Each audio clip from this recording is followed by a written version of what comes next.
शांति।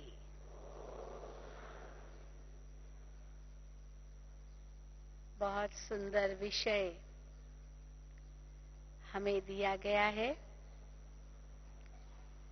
कल और आज बाबा ने इस पर विशेष जोर भी दिया। सद्गति के लिए सतगुरु की श्रीमत। हम सभी इस संगम युग पर ब्राह्मण कुल भूषण हैं। शिव पिता ने ब्रह्मा पिता द्वारा हमें रचा है।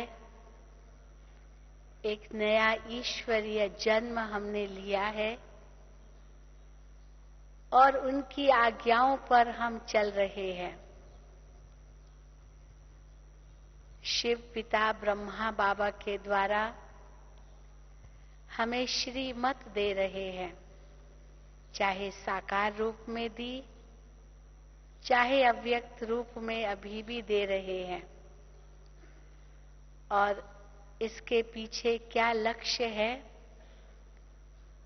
कि हम सभी आत्माएं पावन बन, बाप समान बन, बाबा के साथ वापस घर जाएं और फिर नई दुनिया में राज्य करने के लिए आएं। अर्थात मुक्ति और जीवन मुक्ति, ये हमारा लक्ष्य है। और उसके लिए ही सारी श्रीमत है सद्गुरु की। चाहे बाप के रूप में, चाहे शिक्षक के रूप में, चाहे सद्गुरु के रूप में हमें शिक्षाएं प्राप्त होती रहती है। अभी अभी बहुत सुंदर विषय पर उषा बहन बता रहे थे, अचानक और एवर रेडी का पाठ हम सदा ध्यान पर रखें। और उसमें तीसरा शब्द भी बाबा ने जोड़ा है, बहुत काल का अभ्यास, जो हमें अचानक और एवर रेडी बनने में मदद करेगा। पर उसके लिए विशेष रूप से हमें ये ध्यान देना होगा कि हमको कहने वाला कौन है, ये सब श्रीमत देने वाला कौन है। कोई मनुष्य आत्मा नहीं है, कोई गुरु गुसाई नहीं है, कोई संत महात्मा नहीं है, कोई धर्म आत्मा नहीं है, लेकिन स्वयं परम पिता परमात्मा है। आज भी जब बाबा की मुरली सुन रहे थे तो आज का गीत याद है आप लोगों को? कौन सा गीत था? कौन सा गीत था आज का? हाँ? कौन सा गीत था? तेरे द्वार खड़ा भगवान भगत भर दे झोली, तेरा होगा बड़ा एहसान, जुग जुग रहेगी तेरी शान, भगत भर दे झोली। भगवान हमारे द्वार पर आकर हमें कह रहा है कि हे बच्चे, अपनी झोली भर दो, ज्ञान रत्नों से झोली भर दो। हमारी झोली खाली थी, भक्त रूप में हमारी झोली खाली थी ना। भगवान को हम कहते ही थे, भगवान हमारी झोली भरो, हमारी झोली भरो। शिव के लिए कहते ना, शिव के भंडारे भरपूर, काल कंटक दूर। तो वो शिव भगवान स्वयं आकर के कहता है, अब अपनी झोली भर दो। और जब आप अपनी झोली भर देंगे तो काल कंटक तो दूर हो ही जाएंगे, लेकिन साथ साथ 2 युगों तक माला माल हो जाएंगे। ये ज्ञान रत्न गुण और शक्तियां जो बाबा हमें खजानों के रूप में दे रहे हैं, वो हम जितना भरते जाएंगे, उसका स्वरूप बनते जाएंगे, उतना ही हम भविष्य में सच्चे हीरो के, सच्चे रत्नों के रूप में इन्हें प्राप्त करेंगे। इसलिए अभी आवश्यकता है कि हम पहले ये समझें कि हमें ये कहने वाला कौन है। कई बार क्यों प्रश्न उठते हैं, क्यों आश्चर्य होता है, क्यों कौमा लगता है, क्योंकि हम ये भूल जाते हैं कि हमें ये कहने वाला कौन है। हमारे सामने गीता का उदाहरण है। भगवान अब डायरेक्ट हमें गीता का ज्ञान दे रहे हैं, डायरेक्ट हमारे आगे लक्ष्य बता रहे हैं, लेकिन हम क्यों माया के वश हो जाते हैं? क्योंकि ये निश्चय कम हो जाता है कि हमको पढ़ाने वाला कौन है। अगर हम वो लौकिक गीता भी उठाएं, अर्जुन भी प्रश्न तब करता रहा जब ये भूल गया कि हमको ये कहने वाला कौन है। वो यही समझता था कि ये तो साधारण स्वरूप हमारे सामने है। कृष्ण को सखा देखता था, ये मेरा सखा, बचपन का मित्र, ये मुझे कह रहा है, इसलिए मैं मानूं न मानूं, कैसे मानूं। एक और वो मोह के वश था। 2 मिनट बाबा की याद में। अर्जुन, इसलिए जब भगवान ने उनसे कहा कि अब इनको मारो, तो कहा कैसे मारूं? ये मेरे मामा, चाचा, काका, गुरु, गुसाई, सारे रिश्ते नाते तो सब उस कौरवों के पक्ष में ही थे। इतने सारे रिश्तेदार एनिमी पक्ष के में थे और भगवान उनको कह रहा है कि इनको मारो। तो वो मोह के वश अर्जुन ये समझ ही नहीं पा रहा था मैं कैसे मारूं। तो श्रीमत भगवत गीता अर्थात भगवान की श्रीमत जो अर्जुन को मिली कि इनको मारो, पर अर्जुन बार बार प्रश्न करे कैसे मारूं। तो जो कुछ भी अर्जुन के मन में प्रश्न थे, आश्चर्य था, दुविधा थी, वो इसलिए थी कि वो ये नहीं समझ पा रहा था कि ये मुझे कहने वाला कौन है। पर जिस समय उसको ये समझ आ गई कि ये मुझे कहने वाला कौन है, तब तैयार हुआ वो युद्ध करने लिए। भगवान ने भी अनेक युक्तियां रची अर्जुन को समझाने के लिए। तो सबसे पहला पाठ भगवान ने उनको यही कहा, और हमको भी यही कह रहे हैं बाबा, कि बच्चे अपने को आत्मा समझो। ये पहली श्रीमत है। दूसरों को भी आत्मा देखो। तो जब अर्जुन को भगवान ने कहा, हे अर्जुन इन सबको मारो, तो कहा मैं कैसे मारूं? तो कहा कि मारो अर्थात इनको आत्मा देखो, देह मत देखो।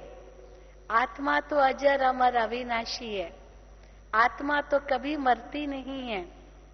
ये शरीर तो केवल एक चोले के समान है। जो चोला हम धारण करते हैं तो जन्म कहा जाता है, चोला छोड़ते हैं तो मृत्यु कही जाती है। ये तो चोला पहनना, चोला उतारना वैसे देखा जाए रोज का काम है, नहीं? एक चोला पहनते हैं, पहले उतारते हैं, फिर दूसरा पहनते हैं।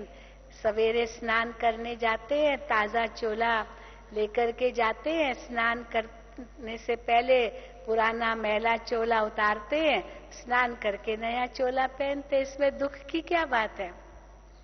तो जो भी देह छोड़ते हैं तो नई देह तो उनको मिलनी ही है, इसलिए इसमें दुख करने की बात ही नहीं है।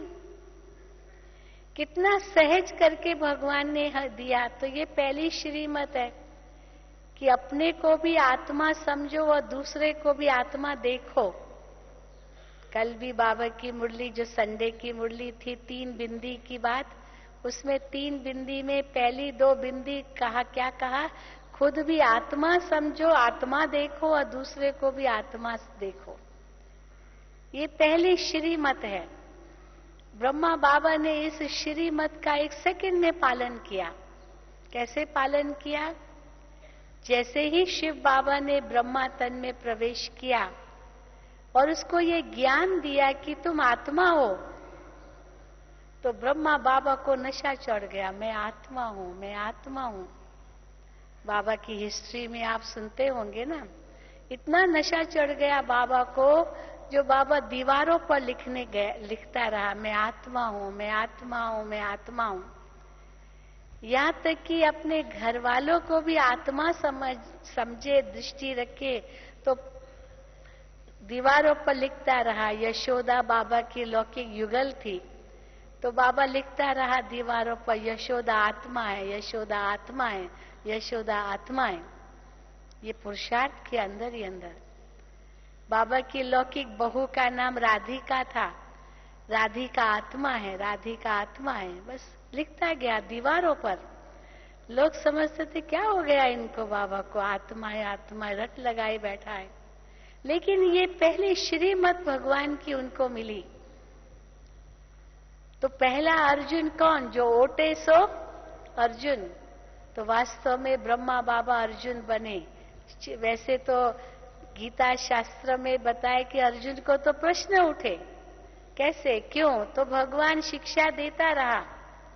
आत्मा का पाठ सबसे पहले पढ़ाया भगवान ने, लेकिन फिर देखा कि आत्मा का पाठ नहीं पढ़ रहा है, कि चलो आत्मा देखो, ये तो अजर अमर अविनाशी है, ये तो चोला छोड़ना है, लेकिन मैं क्यों निमित्त बनूं इनको मारने के लिए? क्योंकि सारा भाव ही बदल गया, युद्ध का स्थान दिखा दिया है। जबकि है ये कर्म क्षेत्र, कुरुक्षेत्र, धर्म क्षेत्र, जो हमारा जीवन है, ये संसार है, उसको भूल करके छोटा सा कुरुक्षेत्र का मैदान दिखा दिया। तब दिखाया कि अर्जुन के मन में प्रश्न उठे, मैं क्यों मारूं? अपने आप ये देह छोड़े और बात है, पर मैं क्यों निमित्त बनूं? लेकिन फिर देखा भगवान ने कि अर्जुन समझ नहीं रहा है और नहीं उस श्रीमत का पालन कर रहा है, तो फिर भगवान ने दूसरी युक्ति रची। और वो युक्ति क्या थी कि हे अर्जुन, तुमको पता है तुम कौन हो? अगर तुम युद्ध नहीं करोगे तो तुम्हें कायर कहा जाएगा। तुम क्षत्रिय हो, तुम क्षत्रिय हो, और क्षत्रिय का कर्तव्य ही है युद्ध करना। धर्त पड़िए, धर्म न छोड़िए, प्राण जाए वचन न जाए। जो तुमने प्रतिज्ञा की है, उस प्रतिज्ञा का तुम्हें पालन करना है। अगर तुम नहीं करेंगे तो आपके जो भविष्य में आने वाली आपकी वंशावली कहेगी कि हमारे पूर्वज तो कायर थे। इसलिए क्षत्रिय धर्म का पालन करो, तुम योद्धा हो। तो भगवान भी हमें हमारे सामने कौन कौन दुश्मन है वो बाबा बताते हैं। ये माया तुम्हारा बहुत बड़ा दुश्मन है। इस माया ने ही तुमको गिराया है, इस माया पर ही तुम्हें विजय पानी है। रोज बाबा बच्चों को उसके लिए स्वमान देते हैं, क्योंकि ये मैं का दरवाजा ही पहला दरवाजा है विकारों के लिए, या पाप करने के लिए, या नरक का द्वार अगर पहला है तो ये मैंपन। तो बाबा ने कहा अच्छा मैं कहने की आदत है, क्योंकि सुबह से लेकर के मैं ऐसा, मैं ऐसा, मैं ऐसा। बाबा ने उस दिन भी मुरली में कहा कि सैक्रिफाइस करते हैं, बलि चढ़ाते हैं, तो मैं की बलि तो नहीं चढ़ा सके, तो जो निर्दोष जानवर है ना, मैं करने वाला बकरा, उसकी बलि चढ़ा देते हैं, क्योंकि अहम की बलि नहीं चढ़ा सके।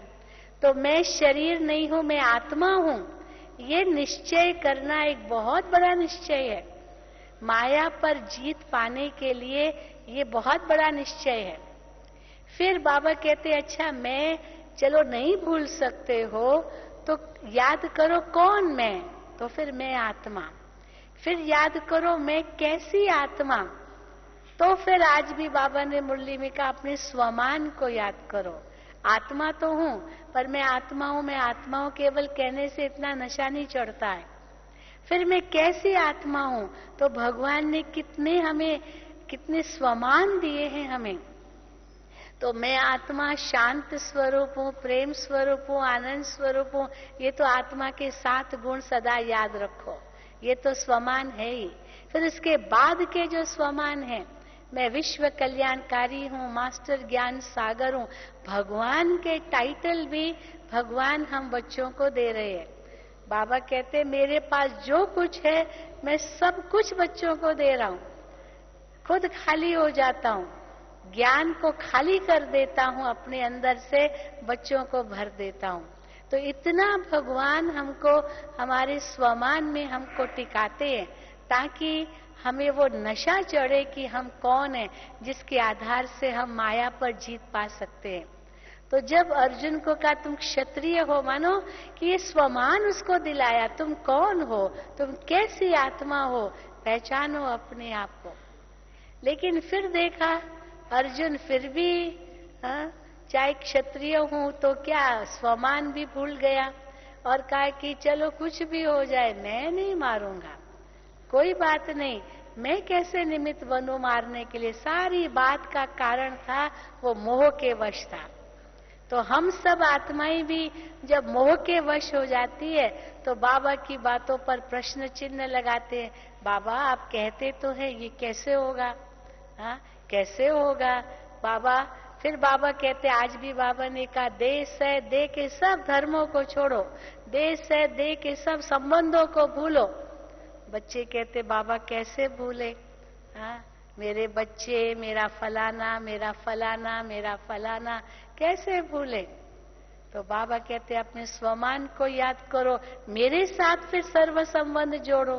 तुम कौन हो, तुमको कौन मिला है, अगर वो तुम याद करेंगे, मेरे साथ सर्व संबंध जोड़ेंगे, जो भी संबंध आप चाहते हो, माँ का संबंध, पिता का संबंध, भाई का संबंध, बंधु का संबंध, सखा का संबंध, पतियों के पति का संबंध, कोई भी संबंध आप सब जोड़ना चाहते हो वो मेरे साथ जोड़ो।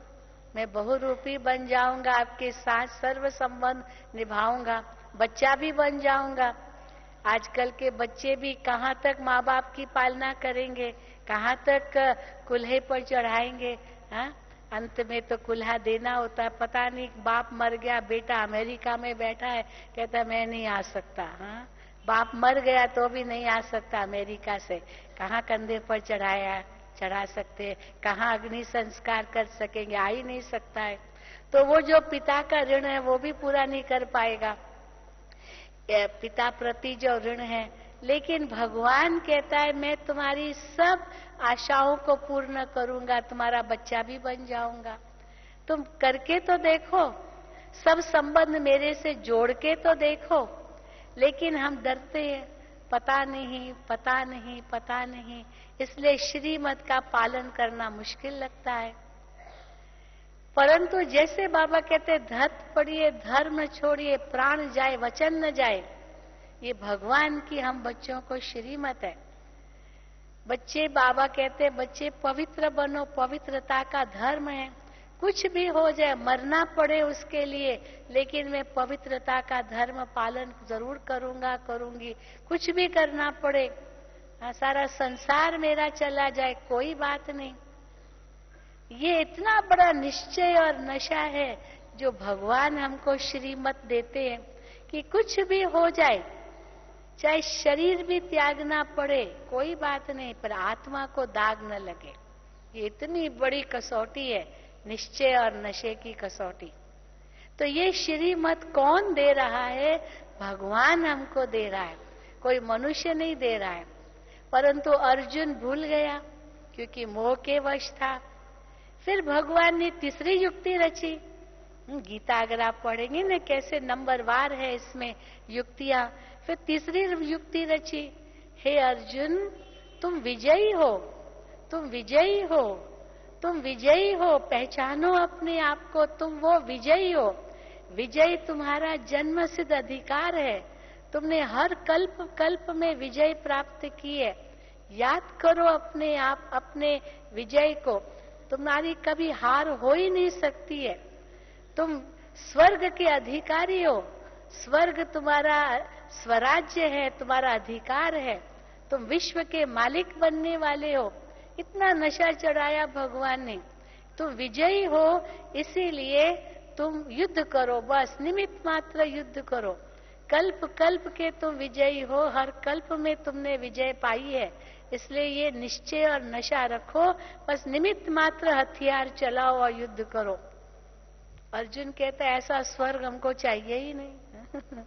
दिखाते ना गीता में, अर्जुन कहता है ये सबको मार करके मैं स्वर्ग प्राप्त करूं, ऐसा स्वर्ग हमको चाहिए ही नहीं। क्यों ये भगवान को उसने ऐसे कहा? क्योंकि मोह के वश था।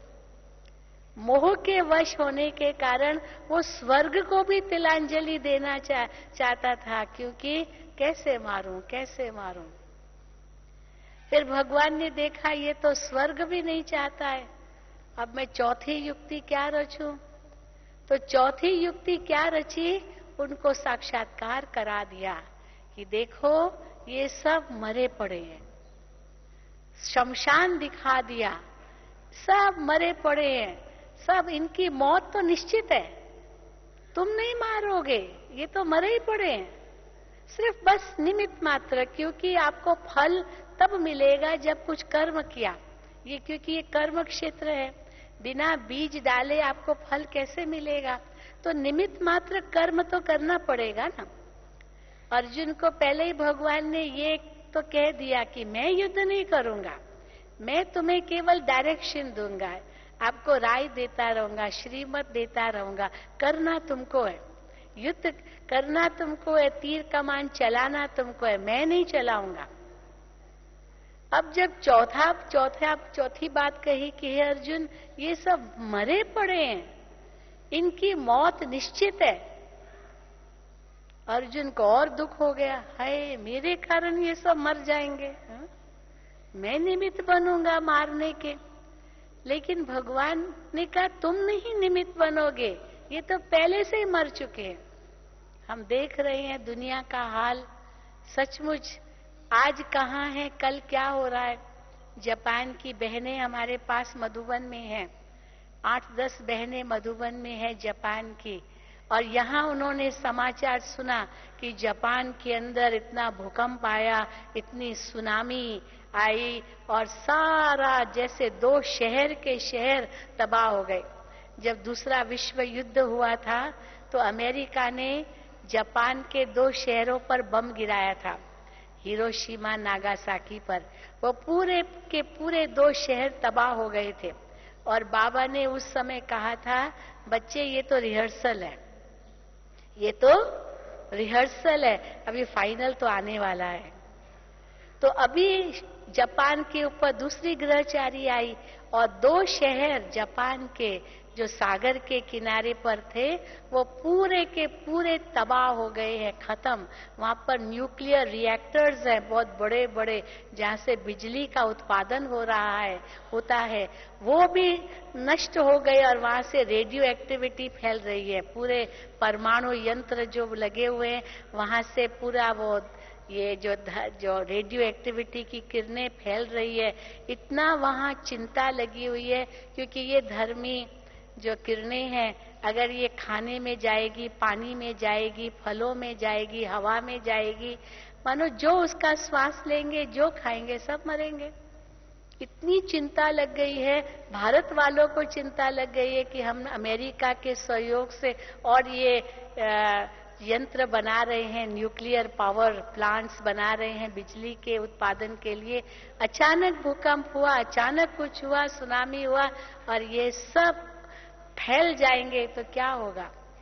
तो जापान की बहनें वहां मधुबन में हैं, टोक्यो तो फिर भी थोड़ा सेफ है। टोक्यो को जो मुख्य शहर है वो वहां से सेंटर से सप्लाई कर रहे कई सेवा केंद्रों पर बहनों को, अपने बीकेस को। लेकिन जहां पर ये सुनामी आया, ये 2 शहर तबाह हो गए, वहां अपना कोई सेंटर नहीं है। इसीलिए अपने बाबा के बच्चे सब सेफ है जापान में। बहुत सेंटर्स हैं। बाबा के सेंटर्स टोक्यो में है, कोबे में है, ओसाका में है, हिरोशिमा में है, कई 5-6 शहरों में सेंटर्स हैं जो थोड़ा साउथ और ईस्ट और मिडिल में है। नॉर्थ में कोई सेंटर नहीं, क्योंकि वहां इतनी आबादी नहीं है, क्योंकि परमाणु यंत्र है सारे नॉर्थ जापान में। तो वो सारे अभी रिसाव हो रहा है सारा। बहुत सारी दुनिया को चिंता है कि रशिया में एक हुआ था चेरनोबिल, उसमें रिसाव हुआ था, जो अभी तक वो रेडियो एक्टिविटी जो फैली उसका असर है। बच्चे जो गर्भ में है वो गर्भ में ही मर जाते हैं। ऐसे बहुत कुछ, बहुत नुकसान हो रहा है। तो वो तो हम देख ही रहे हैं। तांडव नृत्य विनाश का कभी भी हो सकता है। इतनी अभी सर्दी हुई, इतनी सर्दी हुई, इतनी बर्फ पड़ी, अभी तक लंदन में बर्फ पड़ रही है, अभी तक अमेरिका में कुछ स्थानों पर बर्फ पड़ रही है। आप सोचो, अभी तक कितने सालों का रिकॉर्ड तोड़ा हुआ है। लंदन के भाई बहन यहाँ मधुबन में है, कहते हमने तो इस बार की ठंडी कभी पहले नहीं देखी, इतनी ठंडी। और यहाँ धूप सेक रहे हैं, सारा दिन धूप ही सेकते रहते हैं। लंदन में धूप ही नहीं मिलती है इतनी ठंडी है। अब मानो इतनी ठंडी हुई, अब उसके बाद फिर इतनी गर्मी पड़ेगी। मान लो जो बताया कि सूरज जो है वो आग उगलेगा। अब इतनी जो बर्फ पड़ी और सूरज उसके बाद आग उगलेगा तो क्या हालत होगी, क्या हालत होगी? सारी बर्फ पिघलेगी, और ये जो बर्फ पिघलेगी उससे सागर के जो स्तर है वो ऊपर आएगा। तो बाबा ने तो कह दिया मुंबई तो रहेगी ही नहीं है? सुनामी एक आ गई तो मुंबई को पूरा खा सकती है। सचमुच जैसे आज जैसे हमने दृश्य देखे टीवी पर, पता नहीं आप लोगों ने देखे या नहीं देखे। किसने देखे? हाँ, थोड़ा बहुत देखा। तो बहुत कुछ इतना नुकसान हुआ है, मानो जापान तो झेल सका कुछ हद तक। तो यहाँ तक ये न्यूज है कि अगर भारत में ये हुआ तो भारत तो झेल ही नहीं सकेगा। वहां तो आए दिन भूकंप होते ही रहते हैं, लेकिन लोग कभी भी डरते नहीं है भूकंप से, क्योंकि भूकंप जो होते हैं ना, या तो लकड़ी के छोटे छोटे मकान है, या तो ऊंचे ऊंचे जो मकान है ना वो रोलर्स पर है। रोलर्स, वो बड़ी बड़ी चकले, वो व्हील्स है, तो वो हिलते हैं मकान, लेकिन गिरते नहीं है बड़े मकान। और अगर कई भारत वाले वहां पहली बार उन्होंने भूकंप का अनुभव किया, वो तो भागे नीचे। उनको लोगों ने, जापानीज लोगों ने रोका, मत भागो, मकान ये गिरने वाला नहीं है, ये हिलेगा लेकिन गिरेगा नहीं। लेकिन सुनामी आएगा ये किसको पता था? वो तो किसको भी पता नहीं था। तो भूकंप से नुकसान नहीं हुआ इतना जितना जो सुनामी आई ना। 2 शहर सुनामी से तबाह हुए, कोई मकान गिरने से तबाह नहीं हुए। और सुनामी की लहरें जो आई वो छोटे छोटे मकान, जो लकड़ी के मकान थे, उनको तो बहा के ले गई। गाड़ियां मकानों के ऊपर, बसें मकानों के ऊपर, इतनी शक्ति से वो पानी आया। आप सोचो। तो ये तो अभी ये तो केवल शुरुआत है। बाबा ने यहाँ तक कहा है, उस दिन मुरली में कहा था, बच्चे प्रकृति को गुस्सा है ना? मुरली पढ़ी आप लोगों ने? एक मुरली अभी नजदीक की इसी सीजन की, प्रकृति को गुस्सा है। बाबा ने यहाँ तक की कहा कि प्रकृति बाबा के पास आ रही है कि हम अपना काम कब शुरू करें। मानो अगर ये तांडव नृत्य चालू होगा, आप सोचो कौन बचेगा। अभी तो फिर भी SOS बुलाते हैं, चलो एम्बुलेंस आ गई, चलो ये मिला। आखिर बाबा कहते दीपक जलाने वाला भी कोई नहीं बचेगा, कौन किसका दीवा जलाएगा? कहाँ हॉस्पिटल होंगे जो हॉस्पिटल में कोई इलाज भी हो सकेगा? डॉक्टर भी जाएंगे, हॉस्पिटल भी जाएंगे, तो मरीज तो जाएंगे ही तो ये भी स्थिति आने वाली है। तो ये जैसे गीता में आता है कि भगवान ने कहा, अर्जुन ये सब मरे पड़े देखो, ये सब मरे पड़े हैं। इतना बार बार कभी बुद्धि में आता है तभी ये नष्टोमोहा बन सकेंगे। ये सब मरे पड़े हैं, मेरा कुछ भी नहीं है। इसीलिए बाबा कहते 2-3 बिंदी लगाओ, चलो एक बिंदी है, जीरो लगाओ, मैं आत्मा हूं। तो आत्मा हूं तो क्या होगा, पदार्थ जो हैं वो जिनमें मोह होता है वो पदार्थों का मोह खत्म हो जाएगा, क्योंकि ये पदार्थ न मेरे साथ आए न मेरे साथ चलेंगे। हा? आत्मा अकेली आई है, अकेली जाना है। जो चीजें मेरे पास है पहले किसी और के पास थी, मेरे बाद किसी और के पास रहेंगी, न मेरे पास थी न रहेंगी। हाथ खाली आए हैं, हाथ खाली जाना है। शरीर भी अपना नहीं है, वो भी प्रकृति को वापस करना है। आत्मा उड़ेगी अपने वतन। तो मैं पहली बिंदी लगाओ तो पदार्थों को भूलोगे। जो बाबा कहते साधनों के पीछे मत जाओ, साधना को महत्व दो। सचमुच हम देख रहे थे वहां जापान में लोगों को टीवी, रेडियो, सब जापानीज माल कितना आता है, कंप्यूटर्स, लैपटॉप्स, ये उनके जो मोबाइल्स, अब जहां दबाए पीछे मोबाइल ही न चले, कुछ चले ही नहीं। टेलीफोन क्या, मोबाइल क्या, बिजली क्या, कुछ नहीं। अभी पानी नहीं, वहां पानी पीने के लिए नहीं। अभी बीमारियां चालू हो गई है वहां। जापान जैसा A1 देश, मानो वहां ये हो सकता है तो इंडिया में क्या नहीं हो सकता, आप सोचो। तो देखिए वो स्थिति आनी है। इसीलिए बाबा कहते ये पदार्थों का मोह छोड़ो।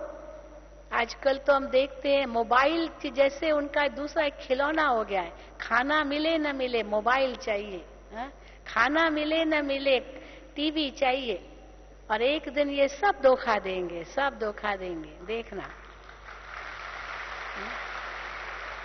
वो सैटेलाइट जिसके आधार से ये सब हो रहा है वो ही नष्ट हो जाएगा, तो बाकी क्या ये साथ देंगे, कुछ भी साथ नहीं देगा। इसलिए सतयुग में ये सब कुछ होगा ही नहीं कुछ भी नहीं होगा। इसलिए वाइसलेस बनो तो ये वाइसलेस काम आएगा, ये वायरलेस भी काम नहीं आने वाला है। इसलिए पदार्थों का, साधनों का भी मोह छोड़ो। आजकल तो हमने देखा व्यक्ति का मोह छोड़ना सहज है, पर पदार्थों का मोह छोड़ना मुश्किल है। और वो बाबा कहते छोड़ो तो छूटो। तो इसीलिए पहला जीरो तो ये लगाओ, भगवान जीरो लगाओ, जीरो लगाओ। और जो कुछ है सफल करो, सफल करो, सफल करो, सफलता पाओ। नहीं तो याद आएगा, याद आएगा मेरा पैसा उस बैंक में है, मेरा फलाने को दिया हुआ है, मेरा ये, मेरा वो, मेरा वो। अगर मैं जिंदा होता, सफल करता, अभी तो गया। किसकी दबी रही धूल में, किसकी राजा खाए, किसकी चोर लूट जाए और किसकी आग जलाए। सफल ही उसकी हो जो करे हरि के नाम। जो शिव बाबा के नाम पर सफल करे वो सफलता को प्राप्त करे। बाबा ने परसों भी कहा 8 आना देते हैं और बाबा को कहते बाबा मेरे लिए महल बनाना, सुदामा का मिसाल। तो कहानी किसकी है, ये हम बच्चों की तो है।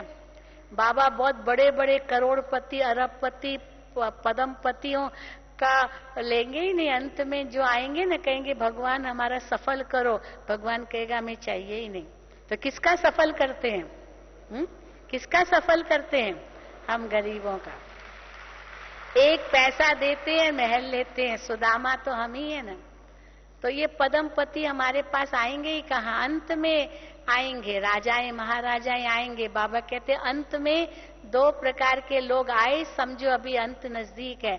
एक तो ये महाराजा महारानी आएंगे जो नाम के हैं, चाहे पद्मपति हैं, वो आएंगे, उनकी आंखें खुलेगी। और दूसरा ये साधु सन्यासी महात्मा, ये भी आएंगे। कहाँ जाएंगे?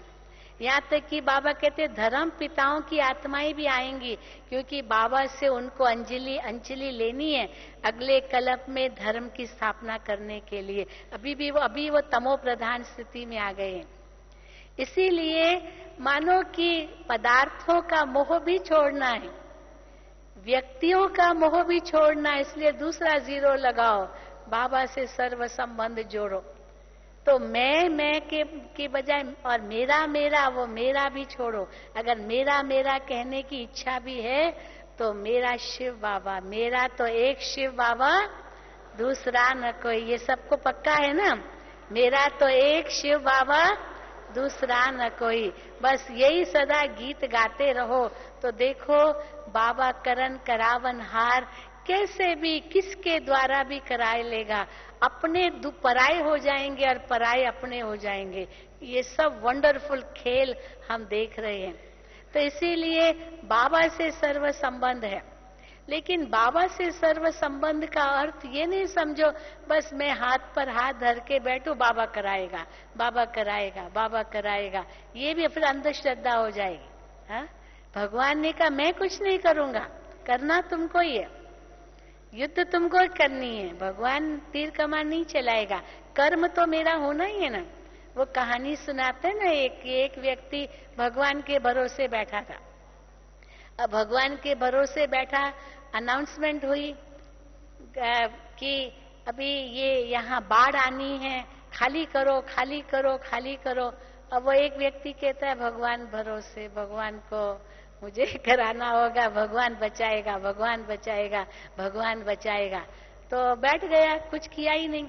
तो देखा कि तो पड़ोसी आया बोलने, चलो चलो चलो निकलो यहाँ से, यहाँ पानी आने वाला है, पानी आएगा, सब डूब जाएगा, चलो चलो। नहीं, बाबा बैठा है, बाबा बैठा है, हाँ बाबा मदद करेगा। चला गया, नहीं गया वो। फिर देखा पानी तो आ गया, पानी आ गया तो वो छत पर चला गया, क्योंकि पानी घर में घुस गया। छत पर चला गया तो एक बोट वाला आया, बोट लेकर के, चलो मैं आपको बिठाता हूँ, पानी से दूर जाएंगे। बोट लेकर आया बचाने के लिए। कहता नहीं, भगवान बचाएगा, भगवान बचाएगा। नहीं गया, नहीं गया। वो पानी छत तक आ गया, खड़ा हो गया, पानी यहाँ तक आ गया। फिर हेलीकॉप्टर आया, हेलीकॉप्टर आया और रस्सी फेंकी, चलो पकड़ो इसको, तुमको ऊपर बचाएंगे। नहीं, भगवान बचाएगा, भगवान बचाएगा। अब पहुंच गया भगवान के पास, ऐसे कहेंगे। भगवान के पास पहुंच गया तो भगवान को शिकायत करता है, भगवान हम तो तुम्हारे भरोसे बैठे थे, तुमने बचाया क्यों नहीं? कहते कैसे नहीं बचाया, आपको 3 दूत भेजे। 3 दूत भेजे, मैंने ही तो भेजे, और किसने भेजे? हाँ, भगवान बचाएगा बचाएगा ये कहकर बैठना थोड़ी होता है।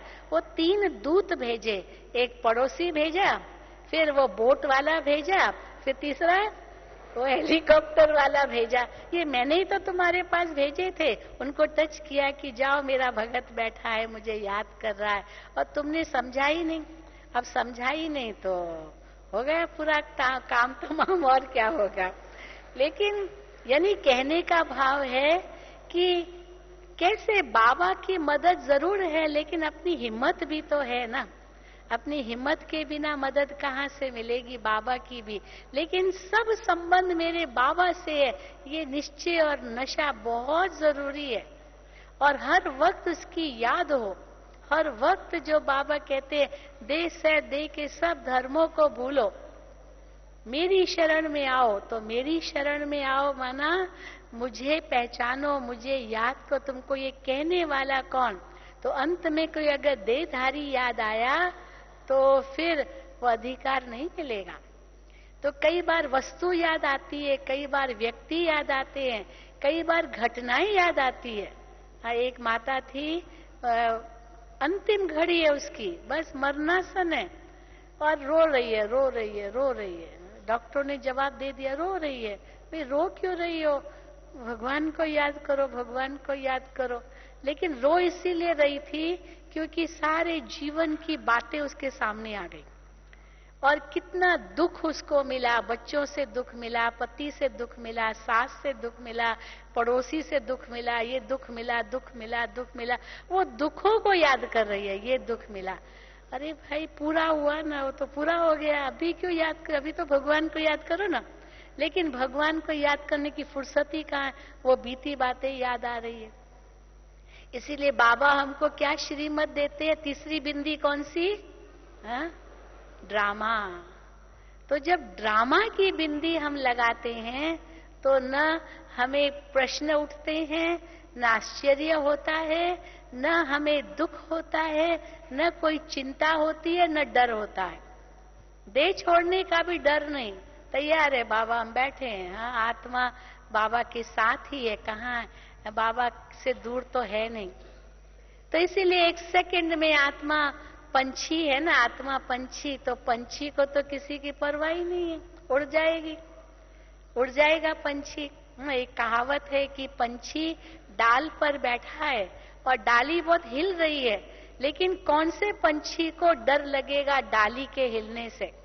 उस पंछी को डर लगेगा जिसके पंख कमजोर है। अगर अपने पंखों पर उसको विश्वास है तो उसको डाली के हिलने का डर नहीं होगा, क्योंकि उसको पता है मैं उड़ सकता हूं। जैसे कबूतर का मिसाल देते हैं कि कबूतर बड़ा डरपोक होता है, वो हूं करता रहता है पर डरपोक होता है। बिल्ली आ गई तो आंखें बंद कर देगा, बिल्ली आ गई। अरे डरते क्यों हो, तुम तो उड़ जाओ ना, बिल्ली थोड़ी उड़ सकती है। तो बिल्ली तो उड़ नहीं सकेगी, तुम्हारे पास तो पंख है। लेकिन उस समय बिल्ली को देख करके वो कबूतर भूल जाता है कि मुझे पंख भी है, वो उड़ सकता हूं ये भूल जाता है और डर के मारे आंखें बंद कर देता है। उस समस्या को नहीं देखना चाहता है और आंखें बंद कर दी। समस्या तो है, परंतु बात के बजाय बाप को याद किया और आत्मा उड़ गई वतन में। इसमें क्या है, एक सेकंड में उड़ गई और किसी को याद ही नहीं करते। मुझे याद आता है, मैं कई बार अपना अनुभव सुनाती हूँ कि हम कुछ साल पहले की बात, एक्सीडेंट हुआ, बहुत जबरदस्त एक्सीडेंट था। हम लोग 5 जने गाड़ी में थे। अब वो एक्सीडेंट का ज्यादा वर्णन तो नहीं करूंगी, बाबा ने बचाया तो आज मैं आपके सामने हूँ।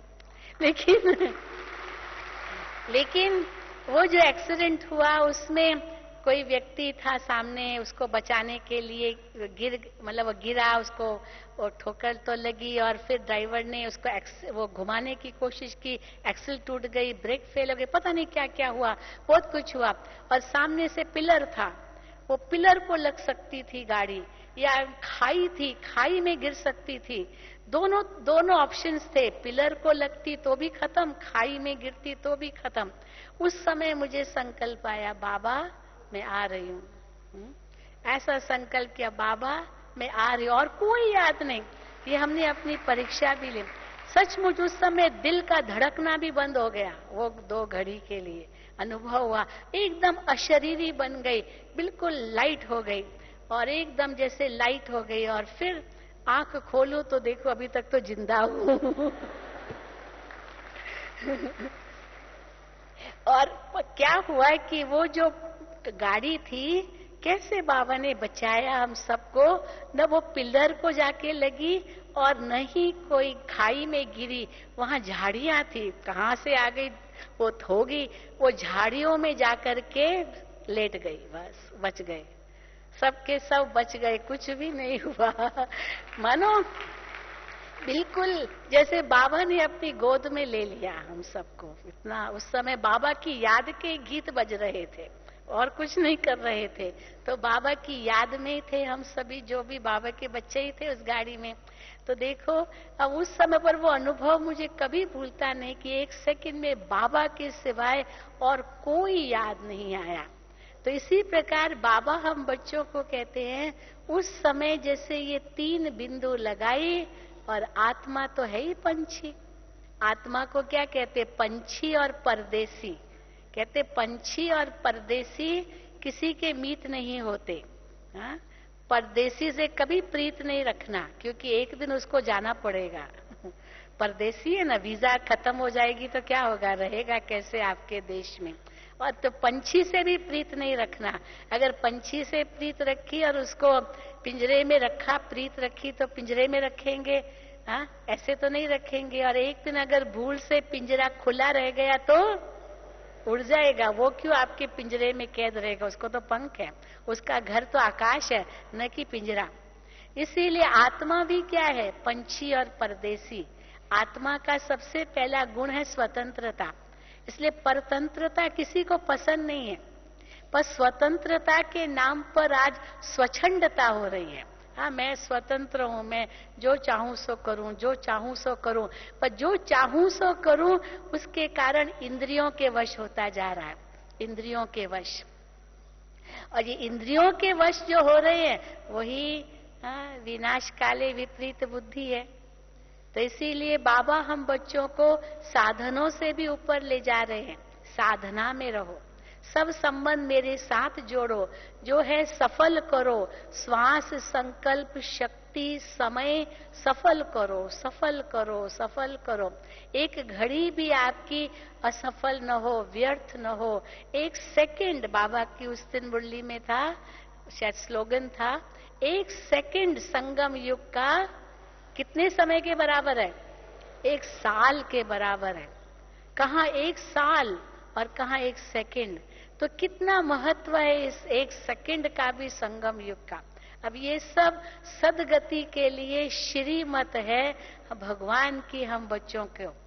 तो ऐसी श्रीमत का हम कितने हद तक पालन करते हैं। तो गीता में तो दिखा, अर्जुन को जब ये दिखाया ये सब मरे पड़े हैं, तो उसको और ही शौक हो गया, ये सब मरे पड़े हैं, ये मेरे कारण मरेंगे। अरे भाई, तुम्हारे कारण नहीं है, इनकी मौत निश्चित है, ये निश्चित है, और तुम्हारी विजय निश्चित है, ये समझो। तो भी उसको समझ में नहीं आया, कुछ नहीं समझ में आया, क्योंकि मोह के वश था। फिर जब पांचवी युक्ति जब भगवान ने देखा ये अर्जुन नहीं समझ रहा है, तो फिर लास्ट युक्ति क्या अपनाई? ब्रह्मास्त्र अपनाया। भगवान ने अपना साक्षात्कार कराया। वो तो विष्णु का विराट रूप दिखाते हैं, लेकिन ज्योति का साक्षात्कार भी कराया। इसलिए गीता कल की मुरली थी ना, जो हजारों सूर्यों से तेजोमय स्वरूप, भगवान बस करो बस करो, मैं सहन नहीं कर सकता, मैं सहन नहीं कर सकता, ये गीता के शास्त्र में है। अब भगवान तो इतना सलोना स्वरूप है, वो मोहिनी स्वरूप है, प्यारा स्वरूप है, ज्योति स्वरूप है। उसका साक्षात्कार अगर होगा तो बस करो कहेंगे क्या? फिर साक्षात्कार करने की इच्छा क्यों होती है? शिव बाबा का साक्षात्कार, ज्योति स्वरूप का साक्षात्कार। बाकी हाँ, ये विनाश का साक्षात्कार जरूर अर्जुन को हुआ, जो दिखाते हैं। और कैसे मच्छरों सदृश सब उड़ रहे हैं वतन की ओर, ये अंत का साक्षात्कार। तो बाबा कहते हैं, अगर ये सब नहीं माना, नहीं समझा, नहीं पहचाना कि ये कौन कह रहा है, ये भगवान कह रहा है, तो अंत में साक्षात्कार होंगे। अपने पद का भी साक्षात्कार होगा, धर्मराज का भी साक्षात्कार होगा, सजाओं का भी साक्षात्कार होगा। ये सब अंत के समय होंगे। और बाबा कहते अपने आप से पूछो, मुझे कैसे जाना है? साथी बन के जाना है या बाराती बन के जाना है? कैसे जाना है? हाँ, साथी बन के जाना है ना। तो अगर साथी बन के जाना है तो साथ निभाना पड़ेगा। साथी बन के जाना है तो साथी के समान बनना पड़ेगा। साथी बन के जाना है तो जो साथी कह रहा है उसकी आज्ञाओं पर चलना पड़ेगा। तो ये सब बाबा हम बच्चों को समझाते रहते हैं। इसलिए बाबा नयों को तो खास कहते हैं, बच्चे लेट आए हो लेकिन टू लेट नहीं आए हो, अभी भी मार्जिन है, अभी भी पुरानों से बहुत आगे जा सकते हो, बहुत आगे जा सकते हो। जो बहुत पुराने उनसे आगे जा सकते हो। हाँ, पुरानों को बाबा बहुत सुंदर वरदान देते हैं। कौन सा पुरानों को वरदान देते हैं? Old is gold. जो पुराने ना वो सोने के समान है। क्यों? क्योंकि बहुत सहन किया। सोना, सच्चा सोना निकालने के लिए बहुत आग में डालना पड़ता है, कितना गलाना पड़ता है, तब जाके सच्चा सोना निकलता है। क्योंकि खाद पड़ी हुई होती है ना, तो सच्चा सोना बनने के लिए आग में पकना पड़ता है। तो जो बहुत पुराने हैं, पता नहीं कितनी आग में पके होंगे, कितनी बातें उनके सामने आई होगी, लेकिन निश्चय, निश्चिंत और उस नशे से आगे बढ़ते रहे, विघ्नों को पार करते रहे। तो old is gold because it can mould, क्योंकि मोल्ड होते गए और अंत तक बाबा के बने रहे। इतने सालों तक भी ये बहुत बड़ी परीक्षा से पार हुए। लेकिन जो नए आए हैं उनको फिर बाबा दूसरा वरदान देते हैं। कौन सा वरदान देते हैं? Last so fast so first. इसमें कौन है जो पहली बार बाबा से मिलेंगे? हाथ उठाओ, देखो कितने हैं। Last so fast so first जाने वाले जरूर बाबा आपसे पूछेंगे, अभी भी कल पूछेंगे आपसे। तो फिर भी मार्जिन है, आप पुरानों से आगे जा सकते हो। हाँ, क्योंकि जैसे कई बार परीक्षा में भी होता है ना, कोई स्टूडेंट है वो स्कूल अटेंड पूरा नहीं कर सका, थोड़ी है उनकी अटेंडेंस, बीमार था, माँ मर गई, बाप मर गया, कोई बात थी, कुछ बात थी, तो कारण बताएगा तो उनको ग्रेस मार्क्स मिल जाते हैं ना, ग्रेस मार्क्स। भाई ये बेचारे का ये कारण था तो नहीं कर सका, अपना पूरी अटेंडेंस नहीं दे सका, तो भले लेट आए हो, लेकिन लेट आने के बाद भी आप लास्ट और फास्ट और फर्स्ट जा सकते हो और पहली सीट भी ले सकते हो। ये तक यहाँ तक बाबा ने कहा, क्योंकि अभी तक कोई भी सीट भरी हुई नहीं है, सब खाली है। आप सोचो, खाली एक लक्ष्मी नारायण की सीट भर गई है, बस उनको बाबा और मम्मा उनकी सीट फिक्स्ड है, बाकी किसी की भी सीट फिक्स नहीं है। वो म्यूजिकल चेयर सीट है ना, खेल होता है ना म्यूजिकल चेयर्स, तो उसमें गीत बजता रहता है और सब सीटें खाली है। अभी किसी को जब तक म्यूजिक बंद न हो तब तक सीट पर बैठे कौन? बैठ ही नहीं सकते, सीट तो खाली होगी ना। तो अभी तक तो म्यूजिक चल ही रहा है, ये मैराथन रेस चल ही रही है, अभी तक पूरी तो हुई नहीं है। तो अंत में तो जब बड़ी रेस होती है ना, तो बड़ी रेस में कोई आधे में थक जाते हैं तो वहीं बैठ जाते हैं, कोई कुछ नुकसान हो जाता, कुछ होता है बैठ जाते हैं, लेकिन जो अंत तक हिम्मत रखते हैं वही पास होते हैं। सेल्फ मैनेजमेंट में एक कहानी सुनाते हैं, कहानी सुना करके मैं पूरी करती हूँ। तो कहानी में क्या बताते हैं कि कई मेंढक थे, तो मेंढकों की रेस लगी। अब मेंढकों को पहाड़ पर चढ़ना था, रेस लगी, तो रेस जो लगी ना तो मेंढक चढ़ते गए, लेकिन लोग चिल्लाते रहे, तुम नहीं पहुंच पाओगे, नहीं पहुंच पाओगे, तुम गिर जाओगे, गिर जाओगे, गिर जाओगे। अब जैसे सुनते गए गिरते गए, तुम नहीं कर सकोगे, नहीं कर सकोगे। आखिर गिरते गए, एक बच गया, वो पहुंच गया, वो गिरा ही नहीं। तो मालूम तो पता चला ये कैसे पहुंच गया, तो पता चला कि वो तो बहरा था।